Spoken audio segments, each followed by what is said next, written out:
Hi everyone, a very quick update video today. Last patch notes regarding Rise of Kingdoms scared quite a few people. Lots of content was published and I have personally received many messages asking me to make a video with my thoughts on these patch notes. And that's exactly what we're gonna discuss about today because the community manager Rusty Leo has just posted an announcement a few minutes earlier and let's go.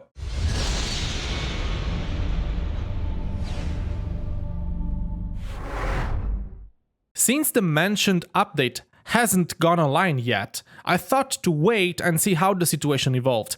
And at the end, Lilith decided to take the community's feedback very seriously and change the patch before even releasing it, which is honestly very refreshing. So, which was the community's concern? Most of you probably know it, but for who doesn't, in the last patch notes 1.0.49 Summer Chapter, Lilith planned for some adjustments in regard at the resource transfer and loot processes. In the point number 3.1 Other Optimization, the patch note states, we have boosted resource point deposits by 25% across all levels on the map, excluding gem deposits and alliance resource centers, and improved troops base gathering speed by 10%. Well, so far so good, I will say. KVK pacing has sped up in order for the newer kingdoms to catch up, but we know that without resources there is no fighting in KVK. Will this boost in the resource point deposits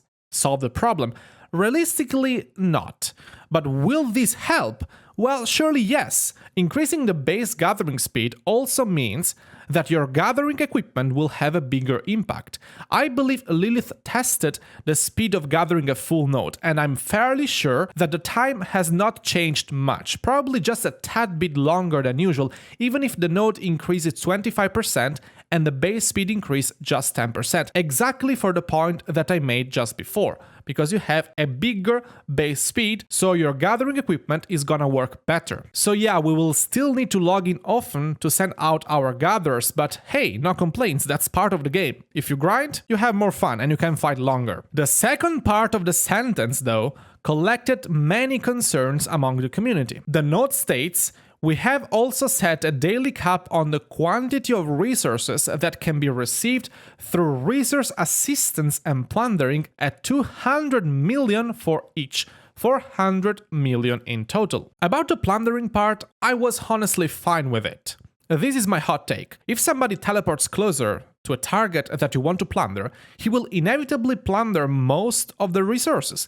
Now, I don't know how that would work if when you attack over the plundering limit you still somehow destroy the resources of the enemy, but that will be nonsense, to be honest, or you just stop plundering and leave the resource to others.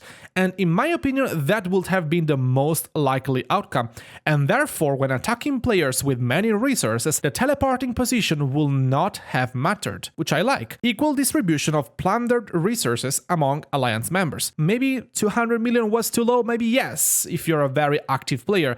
That could have increased that and left the cap, but whatever.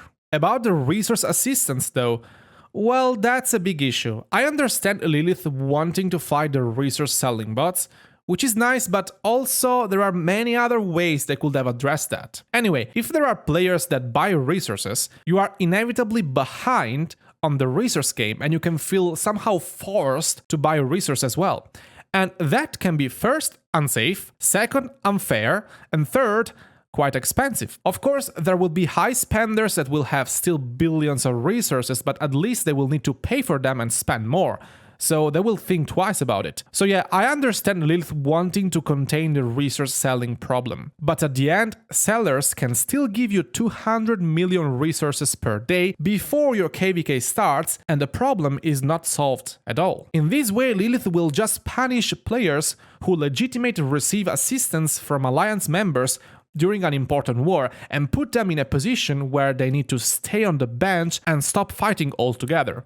Because in most alliances, if you ask for resources, there are many players ready to help you out. That's the community spirit.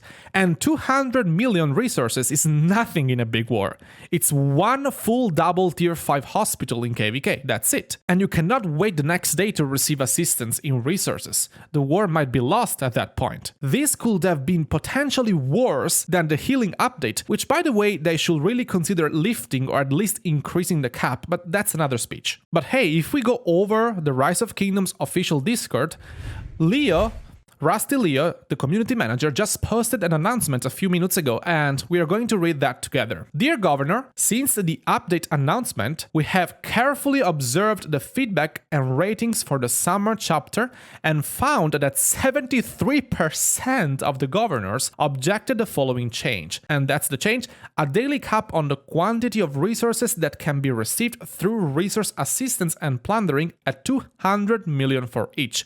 400 million in total. We take suggestions of the governors very seriously, thank you for that. So after careful discussion and evaluation, we have decided to 1. Remove resource assistance and looting limits that were proposed in this update earlier. 2. Also, we will retain a 25% increase in resource point deposits for all levels or resource points on the map, except Gem and Alliance mines, and a 10% increase in the base gathering speed of troops. This change was made to increase the percentage of resources that the governors can actually obtain. Thank you to every governor for giving us your valuable feedback, and together we will continue to strive to create the best Rise of Kingdoms experience as possible. I honestly can only recognize that the communication between Lilith and the community, also thanks to Leo and Asia, etc., is getting better. Even if there are still many problems, in my humble opinion, that should be addressed, such as the healing cap, a crystal tech rebalance, but if they continue on listening the community's opinion and try to communicate with us, maybe also thanks to us content creators, I'm good with that, and we are on the right path. I am sure that every content creator on its own tries to bring to Lilith the community's sentiment as we perceive it. At least that's what I try to do. So if you have something that you would like me to bring to their attention, always remember to leave a comment down below. I normally try to read every single one of them. So this update is so far very positive. I also wanted to point out that after 2 years, read this, ROK of Osiris practice matches can now be held on Saturdays and Sundays. You don't know how many times I have suggested that. How many of you have asked me to bring these to their attention, and I did constantly and persistently, and so did other creators and players.